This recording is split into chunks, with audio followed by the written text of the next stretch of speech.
Why did God bring you here in the first place? He wants you to know that He loves you, and He wants you to know that He cares for your life. But you will never understand that love until you surrender to His will.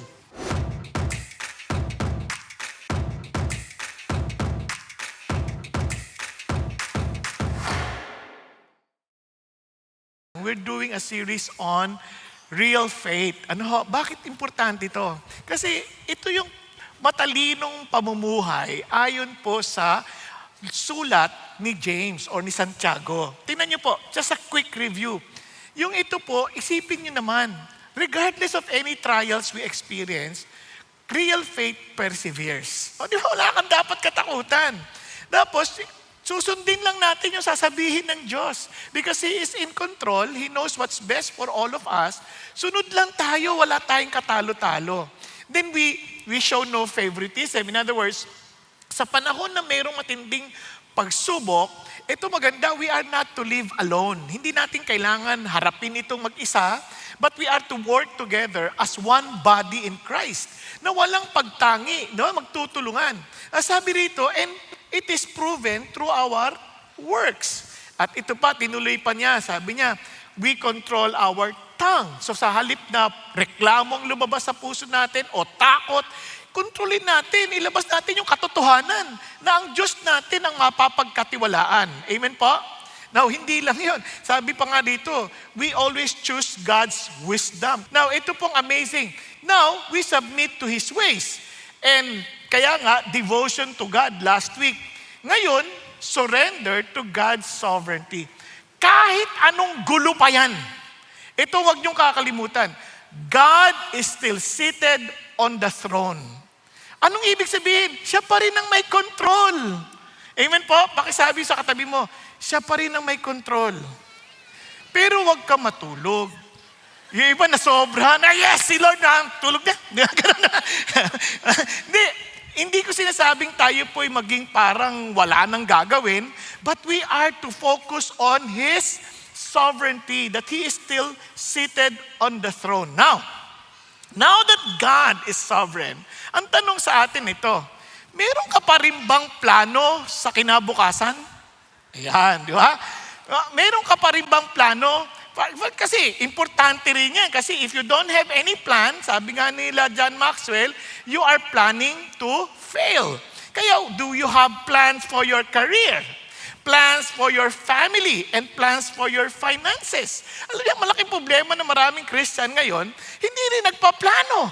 Di ba minsan, gusto nilang umayos ang buhay nila, hindi naman lang pinagpaplanuhan. Alam mo, nakakalungkot ang maraming tao, nagpaplano sila ng maraming bagay para sa birthday, ng mga surprise party, pero hindi nila pinagpaplanuhan ng kinabukasan nila, ang buhay nila.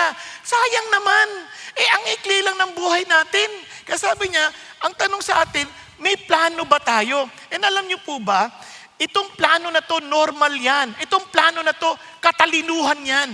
If you are wise, you are to plan. Amen po? Nagplano kayo. Sa totoo na, iba sa atin, mabilis ang plano lang eh. Kunyari, tanong na lang, pinagplanuhan mo ba ng matagal? Ano susuotin mo ngayong araw na ito? Hindi, kung ano lang kasya.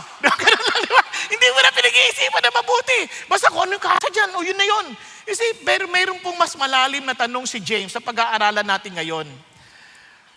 Who is really in control sa lahat ng plano mo? Sino ba talaga yung may control?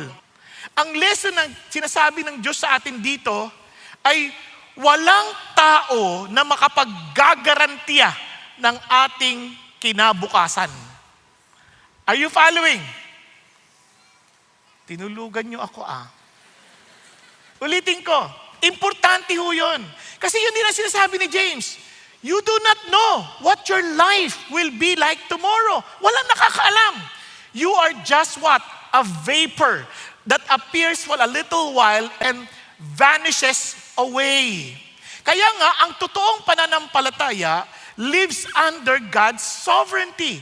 Inuunawa niya na ang Diyos ang may hawak ng lahat ng bagay. Kaya nagpapasakop siya doon. Kaya may I tell you this, mga kapatid, learn to surrender to God's sovereignty. Isuko natin yung ating pong buhay sa pamamahala ng Diyos. Wala kayong katalo-talo because He knows what the future holds. Amen po? Huwag tayong magpakasiguro sa sarili nating mga katalinuhan. God gave us His Word for us to understand His will. Kaya nga, this book of the law, sabi ni God kay Joshua, this book of the law shall not depart out of your mouth, but you shall meditate on it day and night.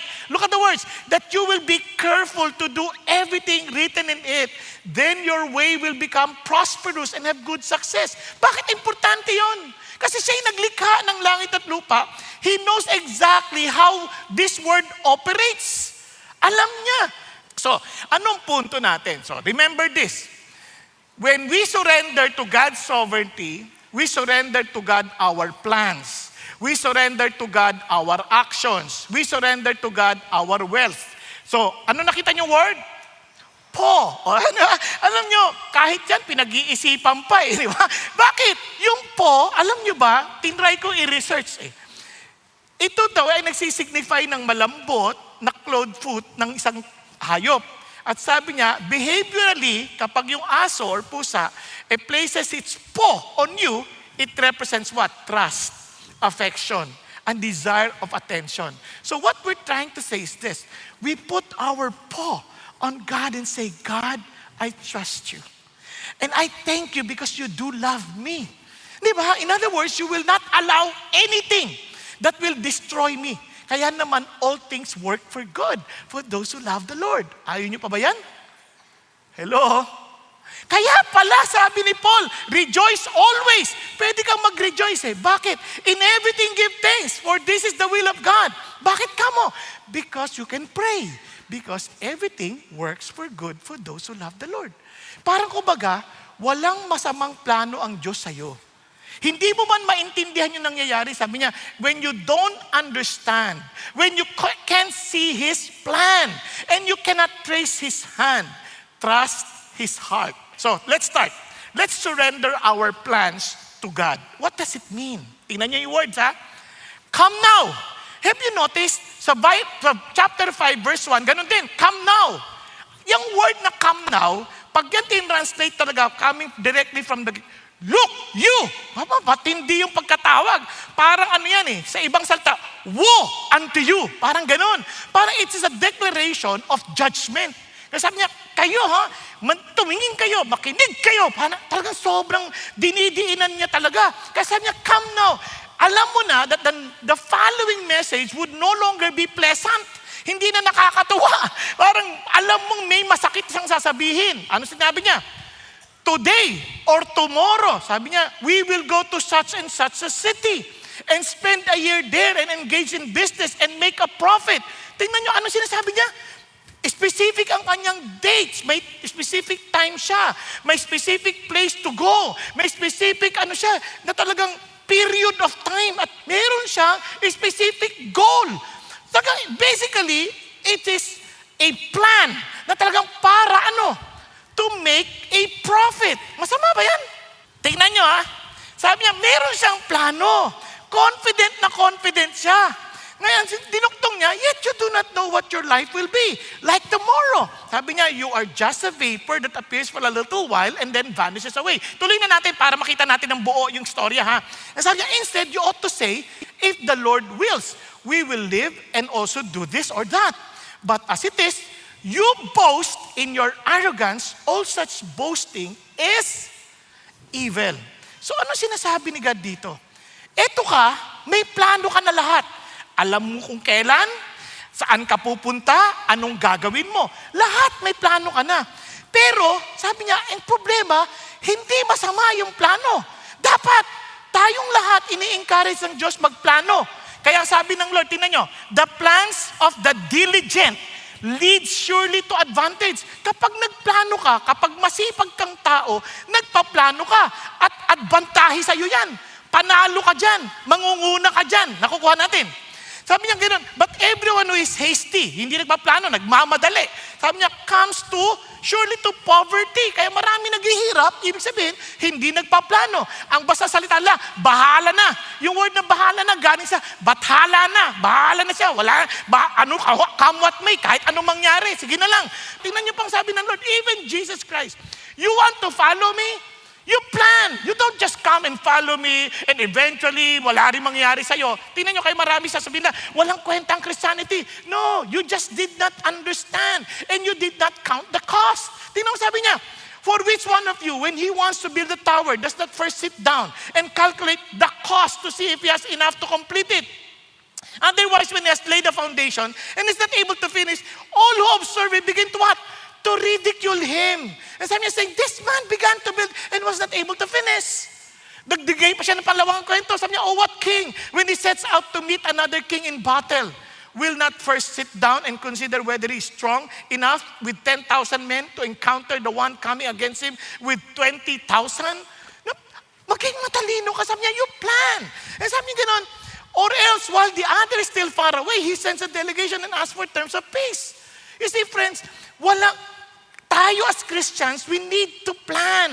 Kanya lamang, ang naging problema dito kay James, yung sinasabi ni James, ito, the problem is planning without surrender to God's will.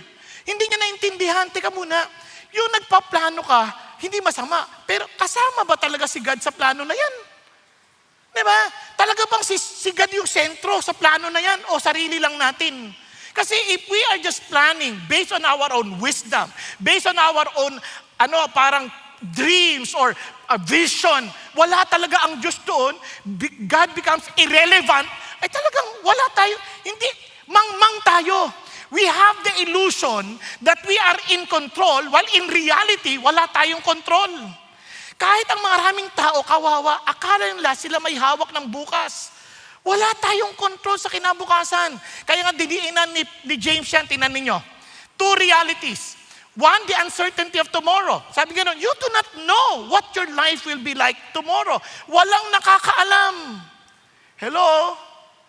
No, sabi gano'n, kaya none of us do. Now, tingnan niyo pong mabuti. Tingnan niyo. Kasi sabi niya, hindi rin natin alam ang brevity ng life. Ang ikli kaya ng buhay. You are just what? A vapor. Gusto niyo malaman ng vapor? Ngayon mahirap makita, no? Pagka malamig, ngayon mo lang, makita mo yung sandali lang yun. Para lang siyang isang hininga. Hindi naman umabot sa'yo, no? Kasi kundi patay siya. Pag-isipan niyo, biglang wala na. Ganun lang yun. Oo. Life is fragile. Here one moment, gone the next. Wala na. Kaya sabi niya, ang lungkot ng buhay natin.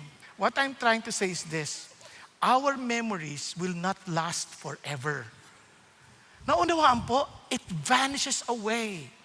Kaya nga ang lungkot, no? Ang buhay maikli lang. Kaya akala natin, kaya natin. Kasi sabi niya, the land of a rich man was very productive and he began reasoning to himself, what shall I do? Since I have no place to store my crops. Sipag, ha? Then he said, what I will do, I will tear down my barns, build a larger ones, then I will store all my grain and my goods. Mali ba yun? Hindi, tama yan. Kanya lang, ito mali. Soul, you have many goods laid up for many years to come. Take your ease, eat, drink, and be merry. Yan ang pangarap ng lahat natin. Na gusto natin one day, na kapag talagang marami tayong nalikong yaman, uupo na lang tayo sa upuang tumba-tumba. At sasabihin natin, anong panonoorin ko ngayon? Di ba? Netflix, open. Doon ba? Ito, HBO Max, open. Yan ang hinahangad ko. Napupunta ako sa beach, pupunta ako sa tabing dagat, painom-inom ng juice na mayroon siyang, merong yung tawag dyan, payong sa ibabaw ng baso. Di ba? Parang inaasam-asam ko yun. Yun ang gusto kong pangarap sa buhay. Ano sabi niya? Kawawa ka naman. Sabi niya, Mang, hindi mo ba alam na ngayon, haharap ka sa akin? Yan ang nakalimutan ng tao. Always, whenever we plan, we always plan as if this is the world we live in for the rest of eternity. This is not our world. This world will not last forever. Huwag natin kalimutan yun. We are not permanent in this world. Ano sasabi niya? Kaya nga, so is the man who stores up treasure for himself is not rich toward God. Ano sabi? Kaya nga sinasabi ko sa inyo, don't store up for yourself treasures on earth where moth and rust destroy. But sabi niya, store up for yourself treasures in heaven. But tinugtog niya, for where your treasure is, there your heart will be also. Alam niyo kung bakit tayo lagi nagwo-worry? Andito yung yaman natin. Kasi kung saan yung yaman natin, andun yung puso natin. Kaya, instead, ano sabi na, you ought to say, if the Lord wills, we will live and also do this or that. Bakit? Hindi yan magic phrase. Hindi yan superstition na kailangan sabihin ko, if the Lord wills. Hindi yan ang sinasabi yan. Hindi yan parang passive fatalism. Ang sinasabi niyan, I acknowledge that God is in control. Lord, I want just to do your will. I plan this because if this is your will, then I will pursue. If it's not, I will not. Nagkakaintindihan. Andiyan pa tayo. Kaya importante yun kasi kung hindi tayo nakapapasakop sa kalooban ng Diyos, it only means hindi siya ang Diyos natin. Kaya nga ho, ito pong expression na tong, if the Lord wills, it is a posture of humility. That we are submitted to His will. That we are submitted to what He wants. Okay tayo? Pakikalabit mo yung katabi mo. Ano gusto ng Diyos? Sa pagkakataon ngayon, makinig. Huwag matulog. Naintindihan? Kasi, anong gusto ng Lord? Why did God bring you here in the first place? He wants you to know that He loves you, and He wants you to know that He cares for your life. But you will never understand that love until you surrender to His will. Naunawaan? Kaya yun ang kaya it's a posture of humility. Lord, kayo po nakakaalam. We plan, but we acknowledge God determines the outcome. Planning is not arrogance, but planning without surrender is. Kapag nagplano tayo at walang pagpapasuko at pagpapasakop sa Diyos, yan ang kayabangan. As long as it is not based on bitter envy, naalala niyo sa chapter 3? And selfish ambition, walang ganon. You follow me. As long as it's pure, peaceable, gentle, reasonable, full of mercy, good fruits, unwavering, without hypocrisy. So, relax ka. Alam mo, you are following the will of God. And it will produce what? The fruit of righteousness. Amazing God. Kayo, kung gusto mo pang lalong maging sigurado ka, follow the word of God. Sabi, all scripture is inspired by God, profitable for what? For teaching, for correcting, for rebuking, for training in righteousness, so that the man of God may be thoroughly equipped in doing good works. Just follow the word. Then you pray. If you lack wisdom, ask for God's wisdom, who gives it to you generously without finding fault. But never doubt when you do ask. Counsel, for in the many counselors, there is safety. Providence, of course, God's guidance. And finally, the peace. Let the peace of Christ rules in your heart. So napaka-importante nun, Lord, kung ito lahat align, wala na akong dapat katakutan. Kasi yung providence ng Diyos, i-confirm niya naman eh. I-confirm niya sa tao. I-confirm niya. And by the grace of God, hindi sa pagmamalaki, God is continually confirming His call. Wow, how did I know? Lives are changed. They love Jesus. Some of them are freed from addiction. Kaya tinanong ako, are you a false prophet? Then you ask yourself, nagbagong buhay ng tao, nag-reconcile ang mag-asawa, naayos ang buhay ng nagkaroon ng direksyon. Then you ask, nung nakilala nila si Jesus, naranasan nila yan. No, nobody can ever say, pero isang salang ko lang, God knows, and we are submitted to His plan. Nakakaintindihan?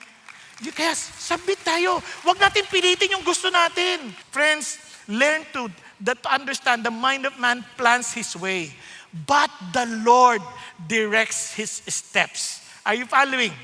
Kaya ang tanong sa atin, are your plans surrendered to God? Now, we are to surrender our actions to the Lord.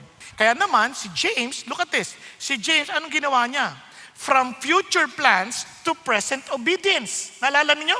Sa verse 17, ito sabi niya, therefore, to one who knows the right thing to do and does not do it, to him, it is sin. Kung alam mo yung dapat mong gawin at hindi mo ginagawa, ano daw tawag doon? Kasalanan. Grabe, no? Ngayon, meron ka bang alam na dapat mong gawin na hindi mo ginagawa? Tingnan mo yung katabi mo. Tingnan mo, hindi mo tinitingnan yung katabi mo. Di ba dapat mong gawin yon? Hindi. Nakuha ninyo?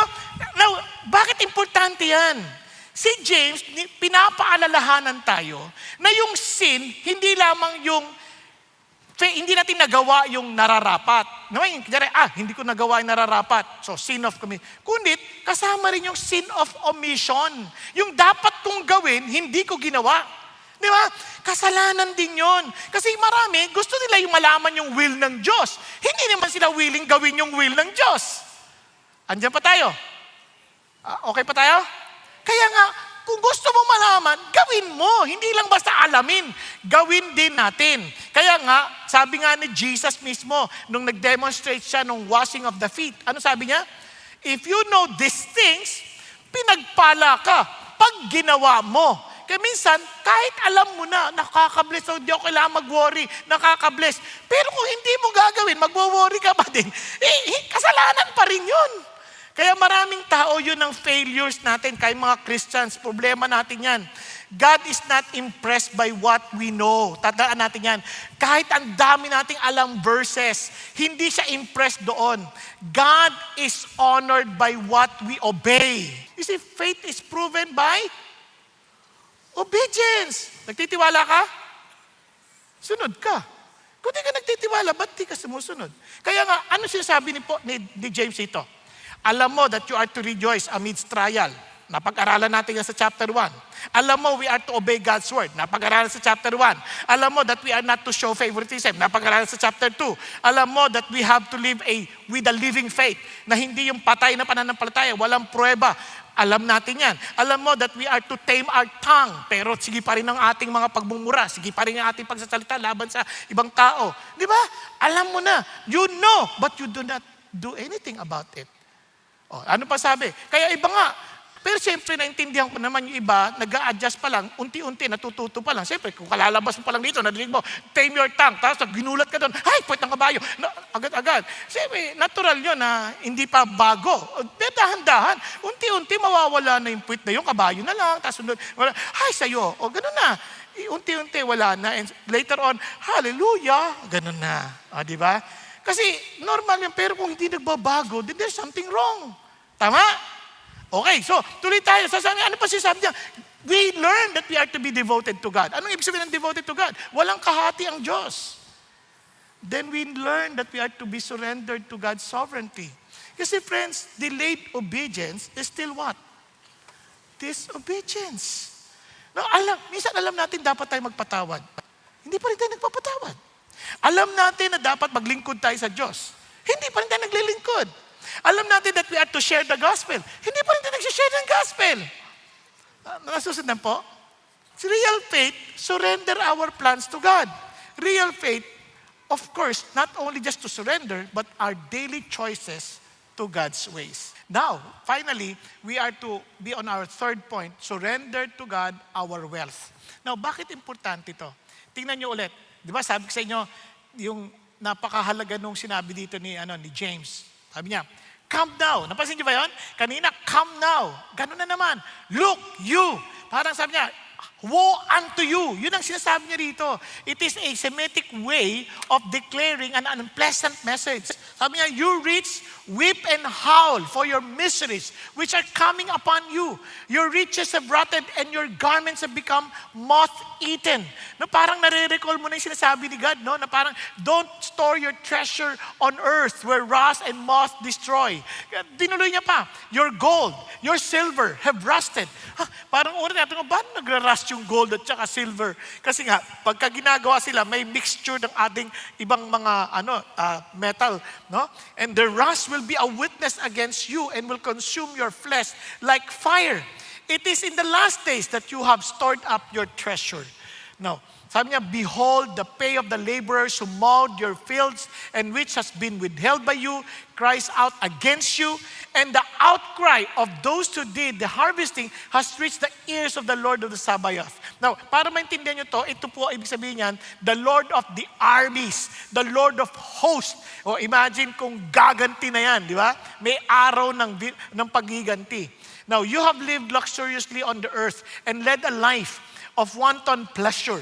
You have fattened your hearts in the day of slaughter. You have condemned and put to death the righteous man. He does not resist you. Now, ano sinasabi ng Lord? Now, first, gusto ko linawin. God is not against the rich. Kasi minsan may tendency tayo isipin, pag Christian dapat mahirap ka. Hindi ho totoo yan. No? Hindi ho, pagka Christian, mahirap ka na kaagad. Kasi ang yaman, hindi nasusukat sa dami ng pera.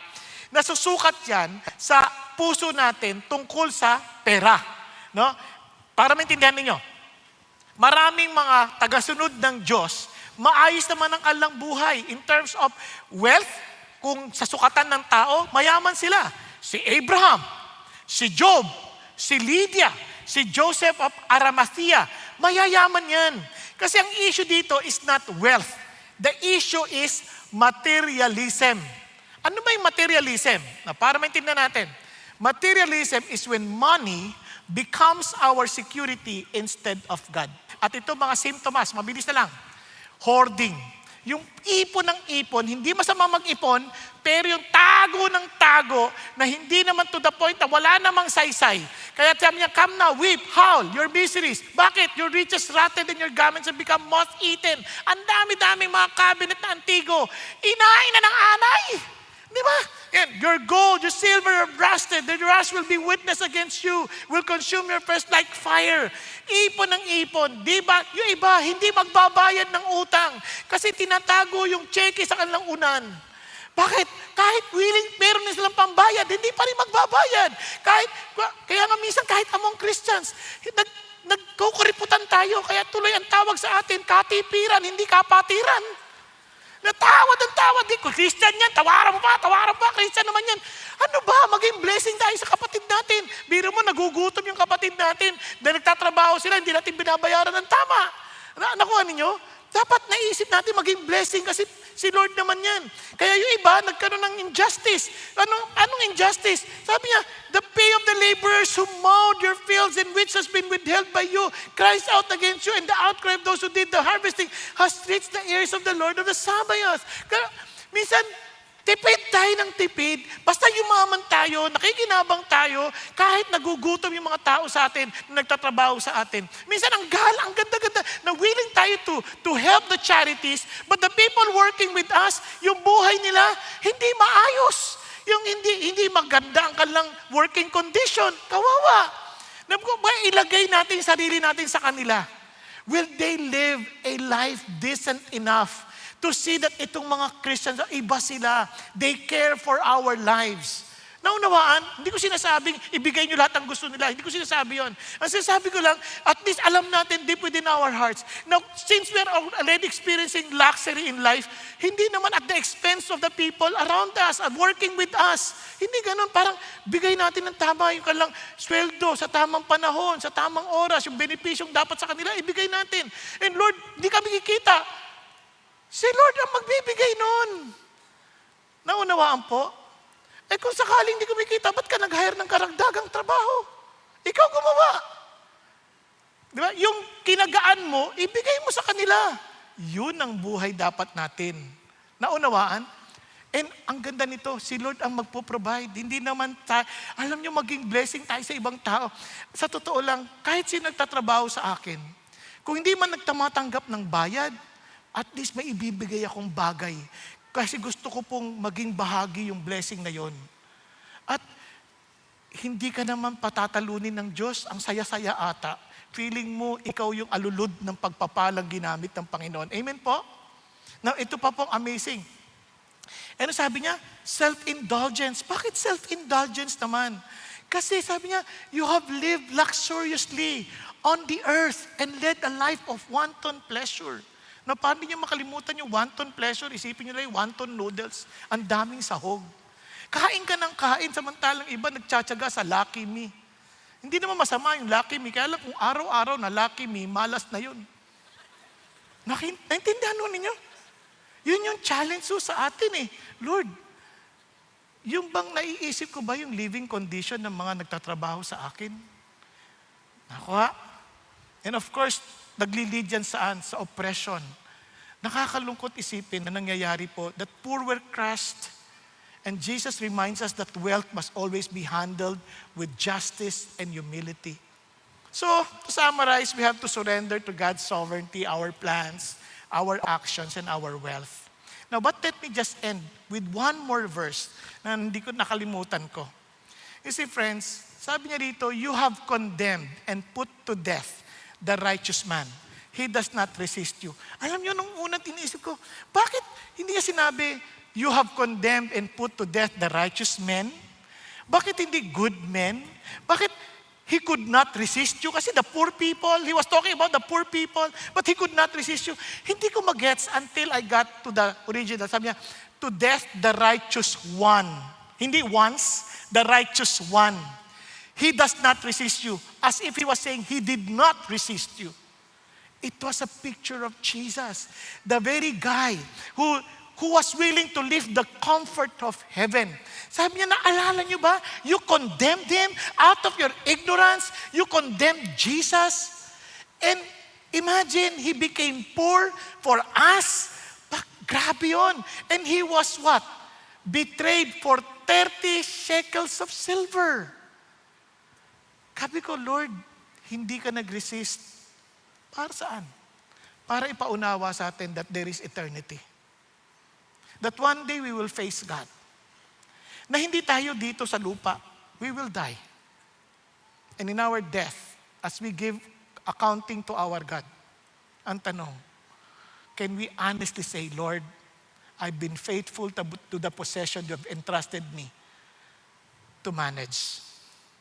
I was able to multiply it by multiplying souls into your kingdom. Yun ang tanong sa atin ng Lord eh.